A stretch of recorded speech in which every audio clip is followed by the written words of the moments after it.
हवा से बात करता हुआ।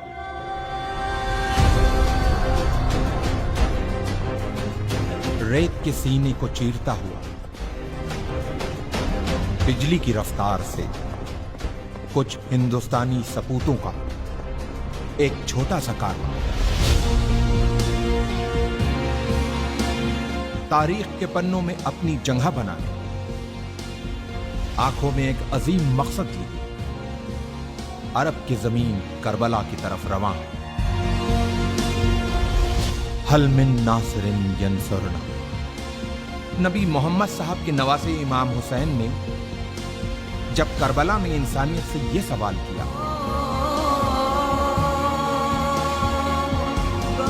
है कोई जो मेरी मदद को आए?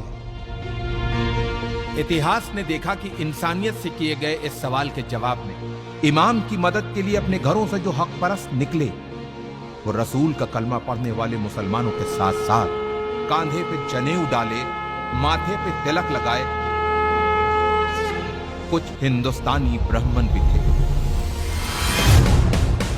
ये वही वीर सपूत हैं जो मदद की शक्ल में हिंदू और मुसलमानों के बीच प्रेम की एक सुनहरी इबारत लिखने करबला जा रहे हैं।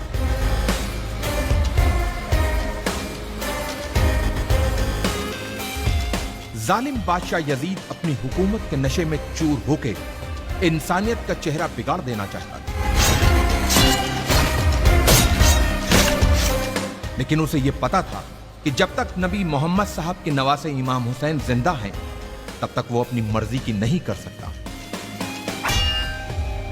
उसके इसी डर ने इमाम हुसैन को उनके परिवार के साथ करबला में घेर के उनसे अपनी हुकूमत के सामने सर झुकाने को कहा।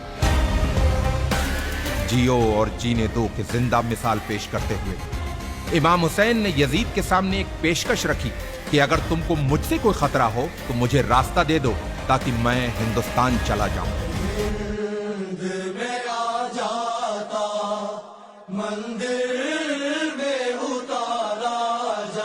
इमाम को दरियाए फरात के किनारे घेर लिया गया, उनके बच्चों और औरतों पर पानी बंद कर दिया गया। यह सब जुल्म यजीद के खत मिलने के बाद इब्ने ज़ियाद ने इमाम हुसैन पे किए। इमाम की तरफ से भी खत लिखे गए। कहते हैं कि लोग मुसीबत में अपनों को याद करते हैं या फिर मुसीबत में जो साथ दे वही अपना होता। इमाम हुसैन ने अपने बचपन के दोस्त हबीब को खत लिखकर मदद को बुलाया और दूसरा खत करबला से दूर, बहुत दूर भारत के एक हिंदू राजा के नाम लिखा गया। इमाम हुसैन के बेटे अली इब्ने हुसैन ने अपने भाई भारत के राजा समुद्रगुप्त के नाम लिखा था यह खत। सुनने में अटपटा लगने वाले इस रिश्ते का इतिहास गवाह है। लगभग 1400 साल पहले की बात है। ईरान के बादशाह जो पारसी मजहब से थे, उनकी दो बेटियां थी, मेहरबानो और शहरबानो। मेहरबानो का विवाह भारत के राजा चंद्रगुप्त से हुआ और रानी का नाम मेहरबानो से बदलकर चंद्रलेखा रखा गया। और कुछ वर्षों बाद चंद्रलेखा की छोटी बहन शहरबानो की शादी इमाम हुसैन से हुई। चंद्रलेखा और चंद्रगुप्त के बेटे समुद्रगुप्त उस समय राजा थे जब उन्हें अपने मौसेरे भाई अली इब्ने हुसैन का पत्र मिला।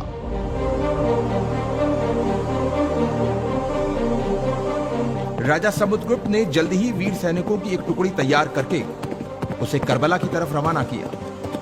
इन वीर सैनिकों के सरदार का नाम रेहबदत था, जो एक मोहियाल ब्राह्मण थे। अफसोस, जब रेहबदत अपनी सेना के साथ करबला पहुंचे तो इमाम हुसैन को शहीद किया जा चुका था। यह जान इन ब्राह्मणों का दिल टूट गया और जोश में अपनी तलवारों को अपने गलों पर रख लिया कि जिसकी जान बचाने आए थे, जब वही नहीं बचा तो अब हम जी के क्या करेंगे। लेकिन इमाम के चाहने वाले अरब के वीर योद्धा जनाब मुख्तार के मना करने पे इन वीर सैनिकों ने अपनी तलवारों को अपने गलों से हटाया और मुख्तार के साथ मिलके खूने इमाम हुसैन का बदला लेने के मकसद से दुश्मनों से एक यादगार युद्ध किया और उन्हें हिंदुस्तानी तलवार के जौहर दिखाए। इन वीर सैनिकों ने करबला में जहां पड़ाव डाला था, उस जगह को हिंदिया कहते हैं, जो जगह आज भी उसी नाम से मौजूद है। इन ब्राह्मणों में से कुछ करबला में वीर गति को प्राप्त हुए, कुछ वहीं बस गए और कुछ अपने देश भारत चले आए। इतिहास इन वीर ब्राह्मणों को हुसैनी ब्राह्मण के नाम से जानता था।